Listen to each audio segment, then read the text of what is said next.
बहू, तुम्हारे ससुर जी ने साफ मना कर दिया है इतनी रात गए बाहर जाने के लिए। मैं भी क्या कर सकती हूँ। मैंने तो उन्हें मनाने की पूरी कोशिश की थी। अचानक सासू माँ सुमित्रा जी बहू रिया के कमरे में आते हुए बोली। यह सुनकर रिया के हाथ वहीं के वहीं रुक गए। कितने उत्साह से फटाफट रसोई का काम निपटाकर तैयार होने के लिए वह कमरे में आई थी। आज पति अमन के साथ उसे पिक्चर देखने जाना था, लेकिन सासू माँ ने आकर ये पटाखा फोड़ दिया। आखिर हिम्मत कर रिया ने कहा, पर मम्मी जी अभी तो रात के 8 ही बज रहे हैं। हाँ बहू, जानती हूँ मैं कि अभी रात के 8 बज रहे हैं, लेकिन तुम लोगों को आते आते 12 तो बज ही जाएंगे। कितनी रात हो जाएगी, इसलिए तुम्हारे पापा जी ने साफ मना कर दिया। सुनकर रिया उदास हो गई। उसका चेहरा देखकर सुमित्रा जी ने कहा, बहू मैं भी क्या कर सकती हूँ। कम से कम तुम तो मेरी मजबूरी समझो। अब तुम्हारे पापा जी को पसंद नहीं है तो नहीं है। अब मैं उनकी मर्जी के खिलाफ तो तुम लोगों को भेज नहीं सकती। सुमित्रा जी अपनी मजबूरी जताकर कमरे से रवाना हो गई। सुनकर रिया का सारा उत्साह ठंडा हो गया। इतने में अमन का फोन आ गया। रिया, कितनी देर में पहुंच रही हो। सुनकर रिया ने हिम्मत कर कहा, अमन जी पापा जी ने पिक्चर के लिए मना कर दिया। अब कैसे आऊं। क्यों क्यों मना कर दिया। पापा ने मेरे सामने तो ऐसा कुछ नहीं कहा था। वो मम्मी जी कह रही थी कि हमें आते आते बहुत देर हो जाएगी, इसलिए पापा जी ने मना कर दिया। पापा का नाम सुनकर अमन कुछ कह नहीं पाया और उसने फ़ोन काट दिया। रिया मन मसोर कर रसोई में आ गई और अपने और अमन के लिए भी खाना बनाने लगी। रसोई में बर्तनों की आवाज़ सुनकर सुमित्रा जी रसोई में आ गई। बहू, क्या कर रही हो तुम। कुछ नहीं मम्मी जी, बस खाना बना रही हूँ। पर तुमने खाना तो बना लिया था, वो तो आपके और पापा जी के लिए बनाया था। हम लोग तो बाहर ही खाकर आते।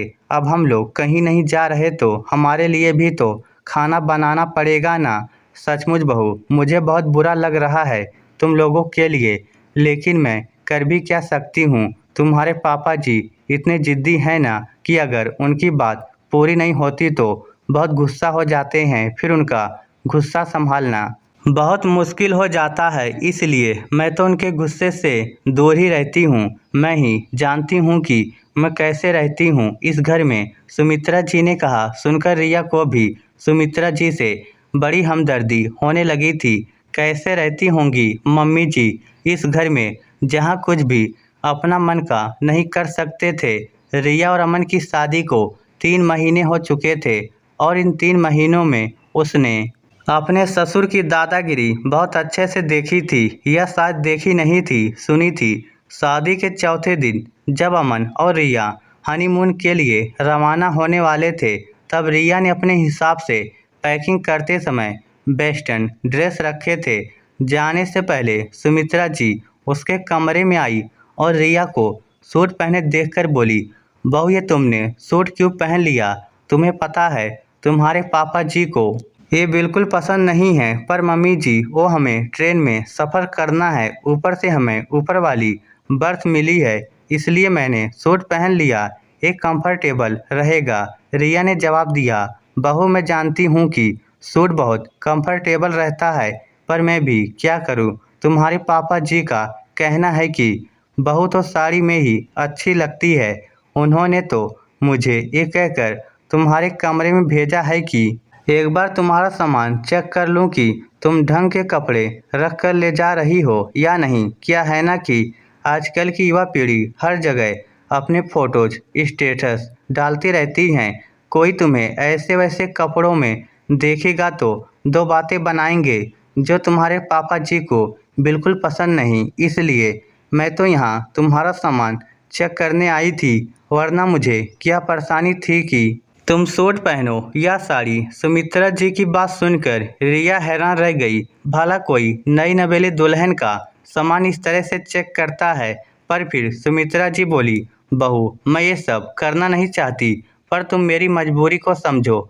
आखिर अपनी सास की बात सुनकर रिया ने साड़ी पहन ली और सुमित्रा जी ने जब उसका सामान चेक किया तो उसके सारे वेस्टर्न ड्रेस निकलवा कर उसमें साड़ी रखवा दी। साथ ही साथ ये भी कहती जा रही थी, कितनी प्यारी प्यारी ड्रेस खरीदी है बहू तुमने। पर वाकई मुझे बहुत दुख हो रहा है कि तुम्हारे ससुर जी के कारण तुम्हें पहन नहीं पाओगी। खैर सुमित्रा जी तो पैकिंग में कपड़े बदलवा कर चली गई, लेकिन फिर भी अमन ने एक दो ड्रेस अपने सामान में रख लिए और फिर उन ड्रेस की फ़ोटो उन्होंने स्टेटस पर अपलोड नहीं की। लेकिन उसके बाद भी ऐसे कई मौके पड़े जब रिया को ससुर जी के कारण अपनी इच्छाओं को मारना ही पड़ा। ससुर जी के गुस्से के बारे में सुनकर तो रिया को अब उनसे डर ही लगने लगा था, इसलिए उनसे ज़्यादा बात भी नहीं करती थी और उनके सामने ज़्यादा आती भी नहीं थी। जो भी पूछना होता था अमन या सासू माँ ही उनसे पूछती थी। पर एक बात बड़ी अजीब थी कि जब अमन पूछता था तब ससुर जी मना नहीं करते थे, लेकिन जब सुमित्रा जी पूछती थी तो उन्हें मना कर देते थे।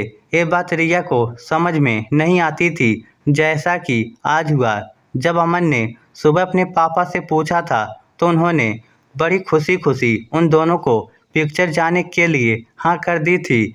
इसी कारण रिया ने फटाफट रसोई का काम निपटाया था। लेकिन अब मम्मी जी की बात सुनकर सारा उत्साह ही ठंडा हो गया।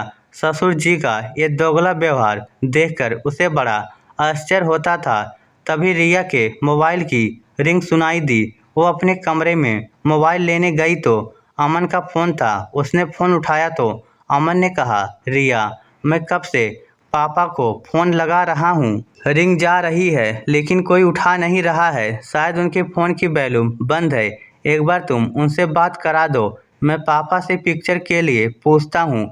अरे आप क्यों जिद कर रहे हो? जब मम्मी जी ने पूछ लिया तो बेवजह पापा जी को गुस्सा क्यों दिला रहे हो? अरे मैं पूछ रहा हूँ ना पापा से, तुम टेंशन क्यों ले रही हो? लेकिन अमन जी, मम्मी जी तो घर पर नहीं हैं, वो तो अभी अभी पड़ोस में गई हैं। कहीं पापा जी मुझ पर गुस्सा न करने लग जाएं। कुछ नहीं होगा, तुम जाकर पापा को फ़ोन दो। आखिर अमन की बात मानकर रिया अपने ससुर जी के पास गई और उन्हें फ़ोन पकड़ाकर बाहर आ गई। थोड़ी देर बाद ससुर जी बाहर आए और बोले, बहू तुम अभी तक तैयार नहीं हुई, तुम्हें आज पिक्चर देखने जाना था ना? अब रिया क्या ही कहती, डर के मारे उसकी हालत खराब हो रही थी। लेकिन ससुर जी बोले, मैं तुमसे कुछ पूछ रहा हूँ, किसने मना किया तुम्हें जाने के लिए? क्या हो गया जी, आप बहू पर गुस्सा क्यों कर रहे हो? अचानक सुमित्रा जी अंदर आते हुए बोली, ये लोग आज पिक्चर देखने जाने वाले थे ना, आज अचानक क्या हो गया जो प्रोग्राम कैंसिल हो गया? अब सुमित्रा जी से भी कुछ कहते ना बने। बहू मैं तुमसे पूछ रहा हूँ, किसने मना किया था जाने के लिए? पापा जी और मम्मी जी ने कहा था कि आपको। बोलते बोलते रिया चुप हो गई। ठीक है तुम जाओ, जाकर तैयार हो जाओ और कैब बुक करके अमन के ऑफिस तक पहुंच जाना, वो तुम्हारा इंतज़ार कर रहा है। ससुर जी की बात सुनकर रिया वहां से चुपचाप रवाना हो गई। फटाफट तैयार होकर वह सासू माँ से कहने के लिए उनके कमरे की तरफ बढ़ी। तब उसे अंदर हो रही बातें सुनाई दी। ससुर जी सुमित्रा जी को डांट रहे थे, मैंने कब मना किया था इन लोगों को बाहर जाने से? ये तुम क्या अनगर्ल बातें कर रही हो मेरे बारे में? बहू से तुम्हारी मेरी तो इस बारे में कोई बात ही नहीं हुई है। आपको तो कुछ पता है नहीं जी। थोड़ा बहुत तो डर बनाए रखना पड़ता है, वरना ये आजकल की लड़कियां सिर पर चढ़कर तांडव करती हैं। और फिर ज़रूरी है क्या इतनी रात को बाहर घूमने और फालतू के पैसे खर्च करने की? अरे वाह, अपने दिन भूल गई क्या तुम? क्या तुम कभी अपने पति के साथ घूमने नहीं गई थी या पिक्चर देखने नहीं गई थी जो अपने बेटे बहू को रोक रही हो तुम? और खबरदार, आज के बाद मेरा झूठा नाम लिया तो मुझसे बुरा कोई नहीं होगा। तब जाकर रिया को समझ में आया कि ससुर जी मना नहीं करते, ये तो सासू माँ हैं जो उनका नाम लेकर मना करती हैं। इसलिए आगे से जब भी किसी चीज़ के लिए पूछना होता था वो सीधे ससुर जी से ही पूछना पसंद करती थी। इस स्टोरी को लेकर आपकी क्या राय है? नीचे कमेंट करके हमें ज़रूर बताइएगा। धन्यवाद।